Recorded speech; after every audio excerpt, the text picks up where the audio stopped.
Great scenes from great plays with your host, Walter Hamden, and starring tonight, Cornel Wilde in Icebound.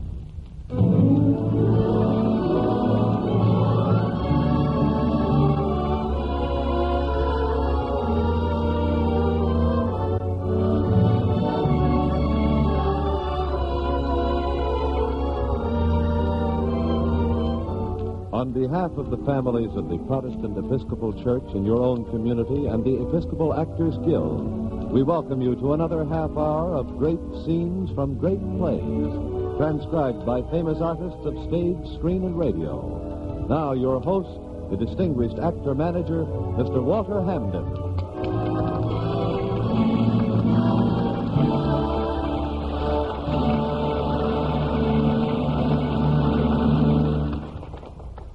Thank you and good evening. Tonight's play is the Pulitzer Prize drama, Icebound, written by Owen Davis and adapted for radio by Alan Sloan. And here to play the part of Ben Jordan, I'm happy to present the talented young actor, Cornel Wilde.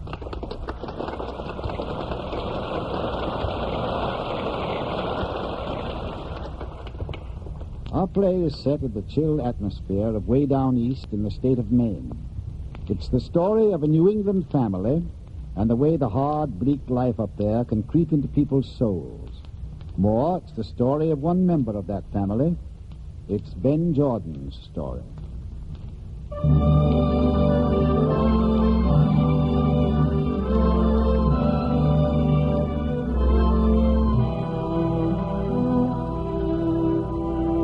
Coming down the road towards the Jordan house seemed like I'd never been away, like I still belonged. First in 8 years I'd walked this road, turned this path, past this gate. Long time. Same old place like when I left. Was thrown out, that is. Disgraced the family, Maud said. Shame the Jordan name, running wild, troublemaking, just no good. So it was get up and get out. But now Ma was upstairs dying, and I'd come back to see her just once more. And downstairs, the family, sitting and waiting her out in the parlor. Family.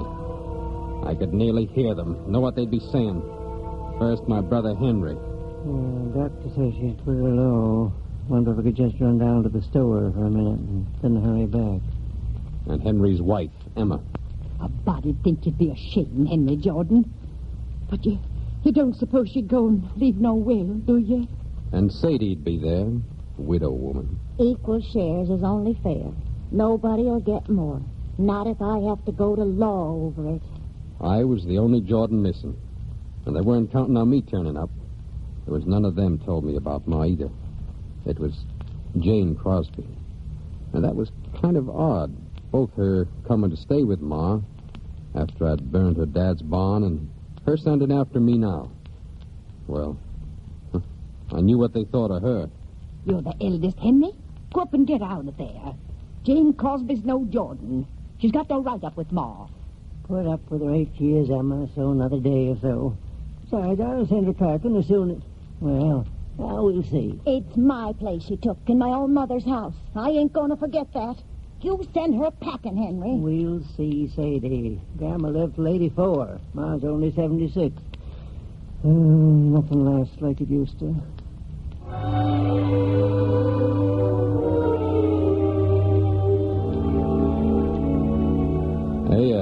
They were waiting, but not for me to turn up. Oh, no. I knew what they thought of me. Ben, only Jordan ever disgraced the name in more than 100 years. Drunken devilman. Why, if he hadn't run away like the criminal he was, carrying on and burning barns, he'd be in state prison today. Don't talk Ben to me. After he broke my ma's heart, yeah, hurt my credit.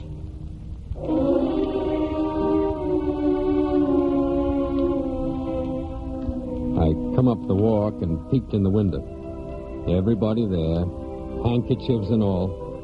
Only time the Jordans gathered was when somebody died or it was a question of money. The judge was there, too, for the will, I figured.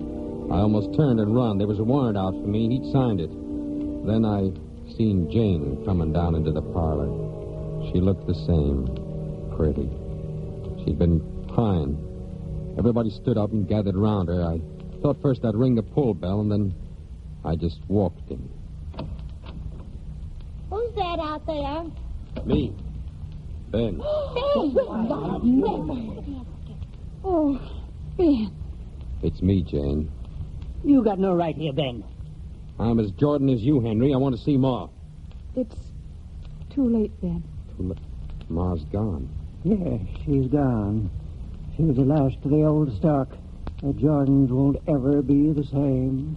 Looks like they haven't changed.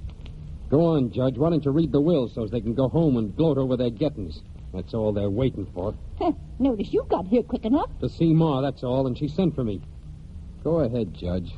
Who gets the money? Now, wait, Judge. Before it's out and known, Jane, Yes, Henry? well, we want you to know you can stay on while you find a place.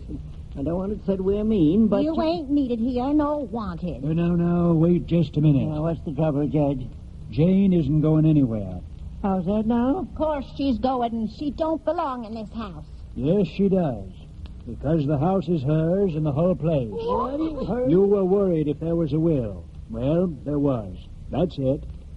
Everything goes to Jane.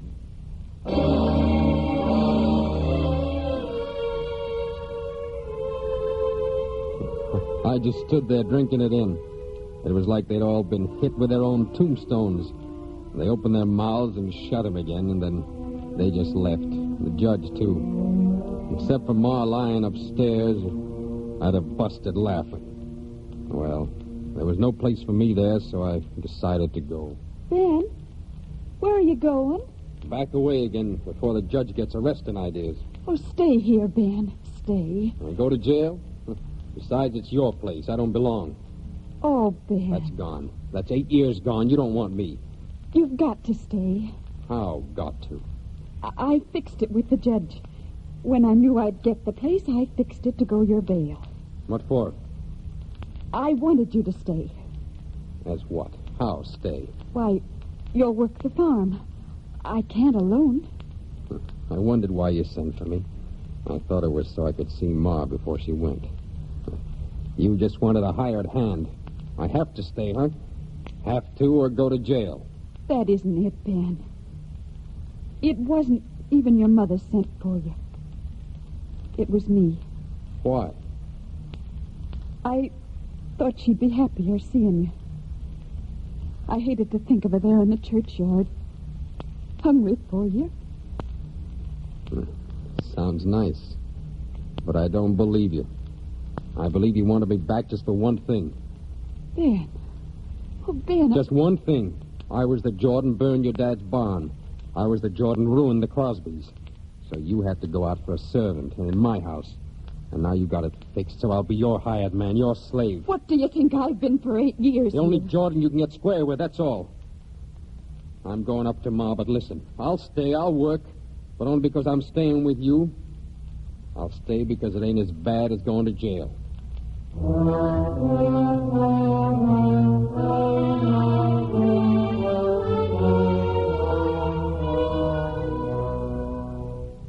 Jordans ain't used to feeling and saying out what they feel. Ma dead and everything turned topsy-turvy. I hurt and I couldn't say it. So it took off on Jane. I didn't mean it, but I couldn't say it. Would have been different if she'd looked different, but she was just the same, so slim and pretty like the willow trees down by the river. But say those things out, not the Jordans. Yeah, I stayed and I worked. Right on through the winter, I worked.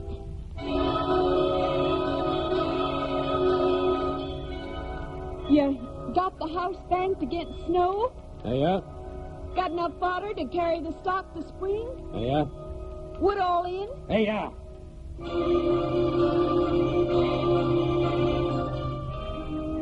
I wasn't liking it, taking orders, much less from a woman and lesser from her. And that I showed. I kept on working, though. Got so I could read that Jane Crosby's mind. And all it spelled out was W-O-R-K.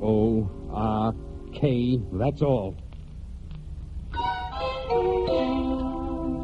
Nope, I didn't like it. But I got used to it, that I'll say. And once I got the hang of the work, it wasn't like I was taking orders. It got to be a little like I was home, belonging. I had my old room, and the food was good. And Jane Crosby wasn't too bad to talk to. But mostly I liked working with the stock in the barn. The way it smelled, warm, felt like I was a sprout again, before all the trouble. And there was one time she'd come in the barn. Ben, you there? Yep, and Ellie's stalled. Is she gonna be all right? Yeah, she'll come through. I'm glad. I kind of feel for a critter that's sick. They can't say where it hurts like we can. And just kind of look at you. Hey there, Nellie. You're good with animals, Ben. Kind. Your mother was, too, you know.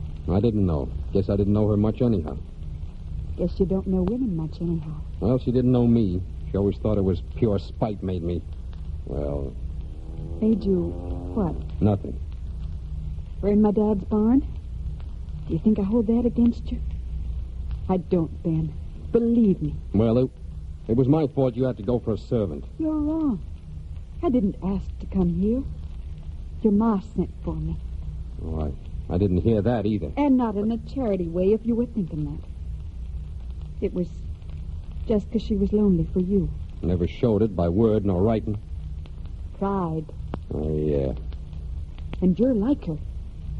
Did she ever know what the fight was about between me and your dad? No. Did you?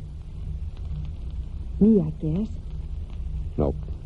Well, he was always against us marrying, so that night I put it right up to him, asked him what was wrong with it. Nothing, he said, except you're a Jordan. What was wrong with being a Jordan, I wanted to know. He laughed at me and said Jordan meant being hard, caring more for money than for men, getting and grasping.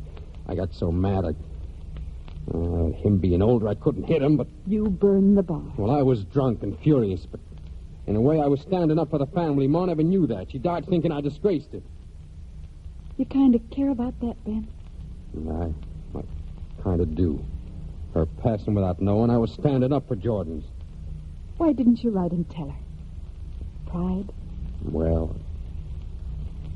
You don't ever tell much. You don't let anything out. Nope. Even how you've been thinking these months you've been here.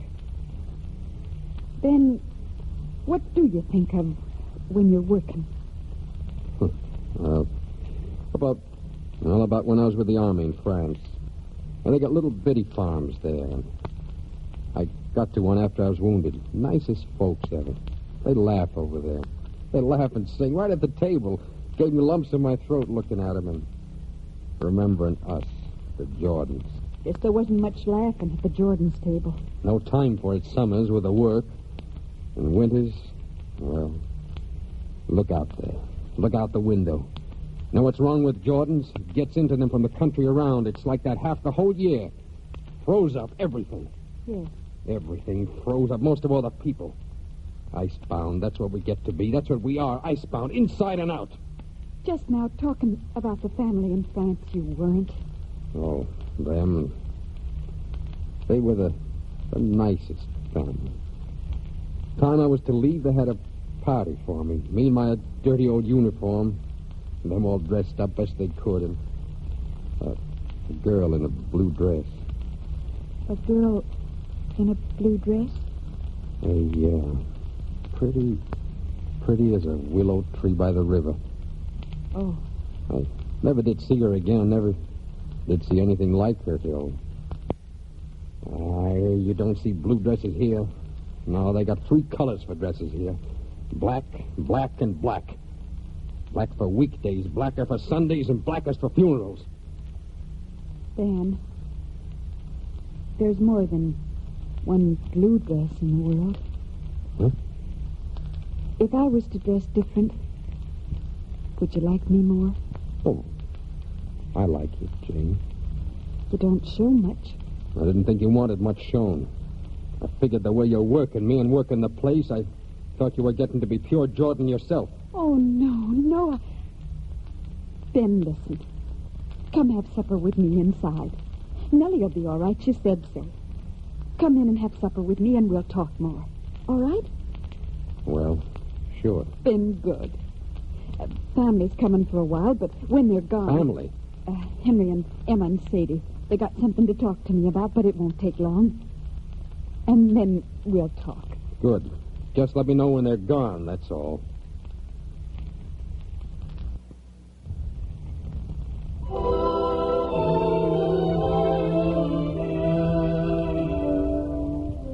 When Jane Crosby left the barn, the darndest thing happened. I heard myself singing. Of course, it was only a hymn, but it was still singing. I tried to figure what the Jordans was after, but I was feeling so good, why, I put unpleasant things out of my mind. And then Sadie's little boy, Orrin, come in the barn. What you doing, Uncle Ben? Oh, just working, son. Got old Nellie all cured. Is it fun working here? Well, I never looked for fun working, but, well, yeah, there's pleasure to it. Why'd you ask? 'Cause everybody says you're just Jane Crosby's slave. Well, they do, Who's everybody? Mama and Uncle Henry and Aunt Emma and practically everybody. Let him talk. It's good work, and I ain't ashamed of it.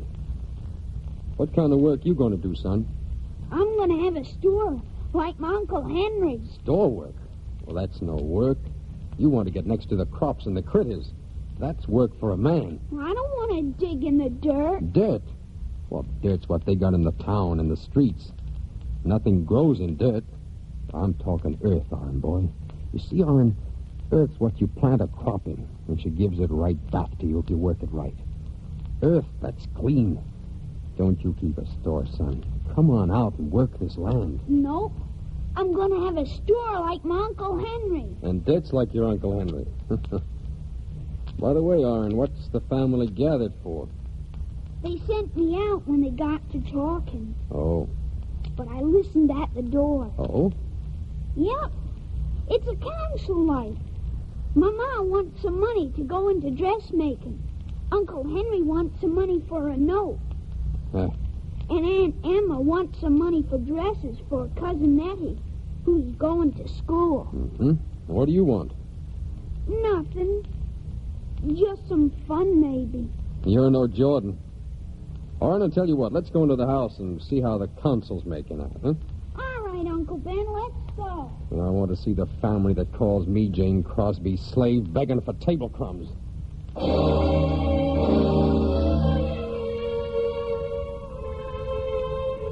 Really wanted to see it, too. I didn't feel like a Jordan anymore. And funny, I felt like I belonged to the Jordan place all the more. I guess it was because I'd put a man's work into it. And all of a sudden, I wanted to see Jane Crosby again. I wanted to stand next to her when she shamed the family by giving them what they asked. But when I walked in on them all... No, Henry, I'm sorry. I can't do it. But we need it, Jane. We need help bad, and it's only money. You've got the whole property. All we're asking is just a little money. I said no, Henry, and it's no. It's hard to make out, Jane. We were expecting more from Ma. And it ain't like you was a Jordan, Jane, and had it coming.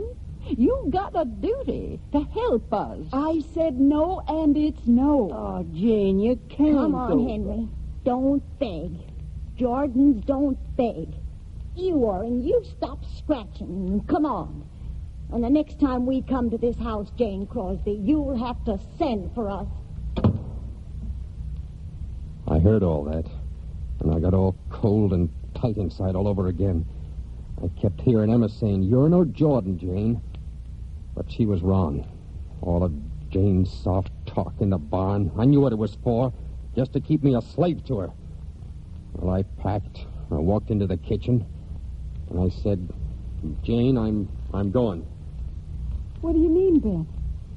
Well, what do you mean you're going? Just that. You said I could, and I am. So goodbye now. Why, Ben, why? Because you're a Jordan. What? You're pure Jordan. You've turned Jordan. Maybe having this place done it, maybe having someone to boss over done it. Maybe it's the country's got into you and bound you up in ice. But you're Jordan through and through. I don't know why you're saying all that, Ben. I heard you telling the family no.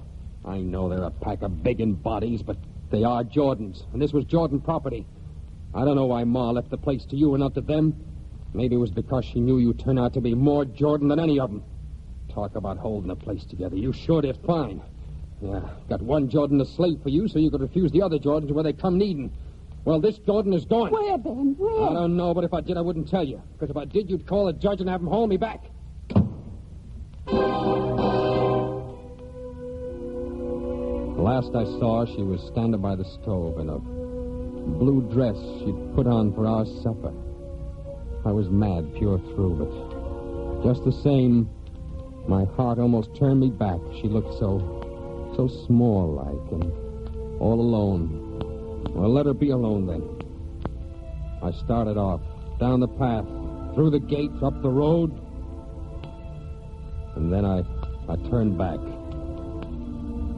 I wanted her, enough to go back and eat all my words. When I got to the door, she was turning the crank on the phone. I knew that ring. Too long, too short. It was the judge's number. She hadn't wasted time having the law on me, so I turned and went, and she never saw me.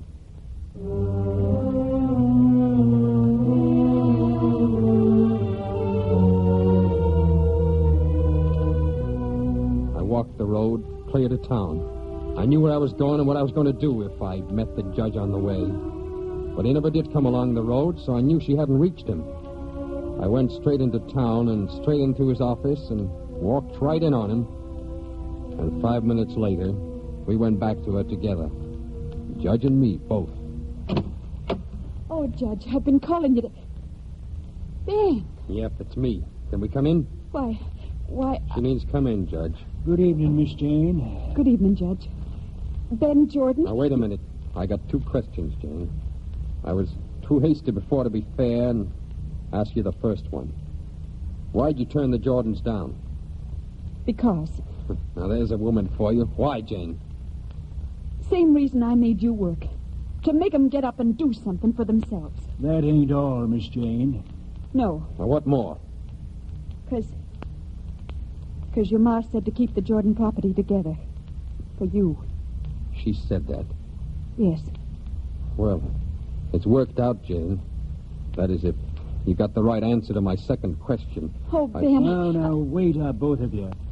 Miss Jane, before Ben asks you and before you say what you look like you're fair dying to get said, I want to tell you that Ben can't... I don't care. I don't care if he goes to jail. I called to tell you he was gone, so you'd arrest him. And we could have all that behind us, so now I'm glad you arrested him. That's just it, Jane. I didn't. Then I don't understand how... How come we're here together? Well, 'cause he come into the office and give up. 'Cause he came in hurrying for a trial right now. He did? Well, ask him. Oh, Ben. I did, and I still do. I want to get my trial, and win or lose, I want to marry you, and... Well, What's the matter? Well, I was going to ask you nice, Jane. I didn't mean to holler it out like that. Well... Huh? Well, ask me. Well, I'm asking. Ask me nicer, Ben. Oh, well, Jane, even if I go to trial in jail, will you marry me? Even if everything, Ben, I will. Hey, Judge, you're going to be awful busy. First trying me, then marrying me. It'll be a pleasure. You're wrong, Ben. First marry, then trial. Well, why so? Because I want to marry you before and stand by you during your trial so folks will know I'm doing it out of pride. And that's good pride, Ben. Proud of me? Oh, I am. Why? Well, don't you know? Well, Look, you two don't need me yet. So, goodbye now.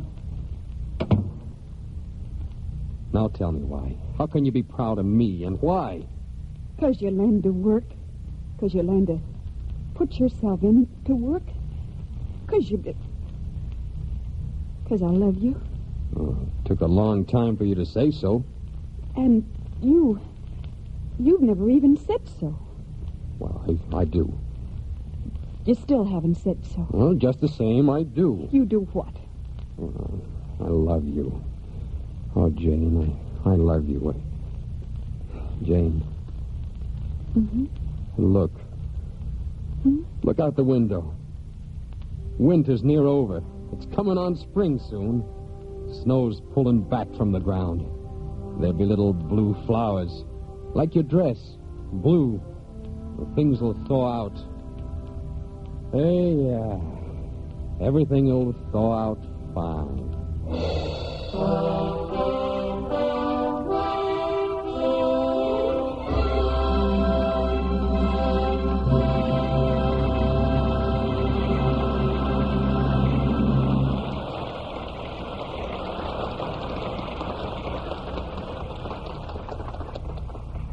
Just like Ben Jordan in tonight's play, many people are destroying their own real happiness and the happiness of those around them by letting old grudges and old grievances remain frozen up, icebound, inside their hearts.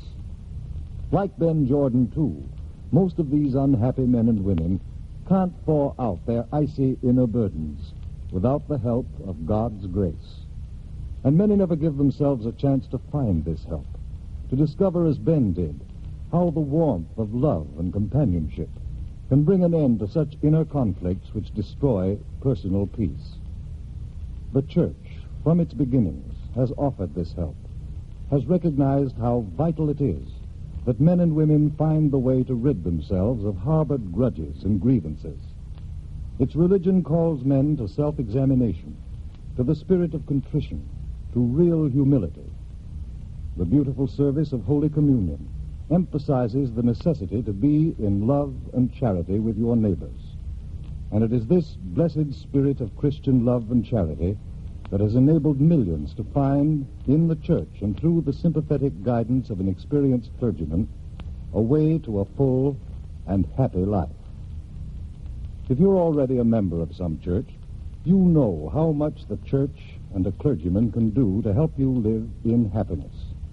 If you're not a member of any church, you owe it to yourself and to your family to find out how much richer and more rewarding church membership may help you to make your life, too.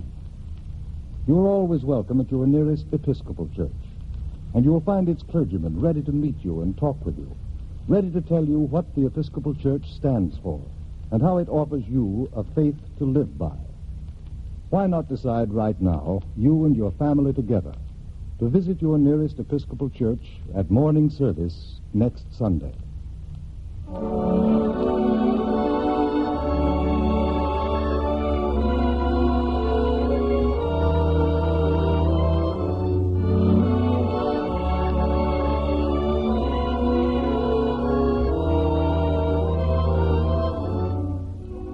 Miss Walter Hamden, I would like to thank our cast, and especially you, Cornel Wilde, for a splendid performance.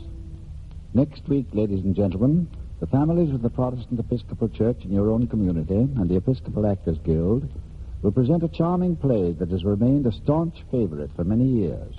It was first produced on Broadway in January 1924, and a year later as a movie it endeared itself to families all over the country. It's The Goose Hangs High by Lewis Beach. Our guest will be the popular star of stage and screen, Mr. Walter Abel. I hope you will join us.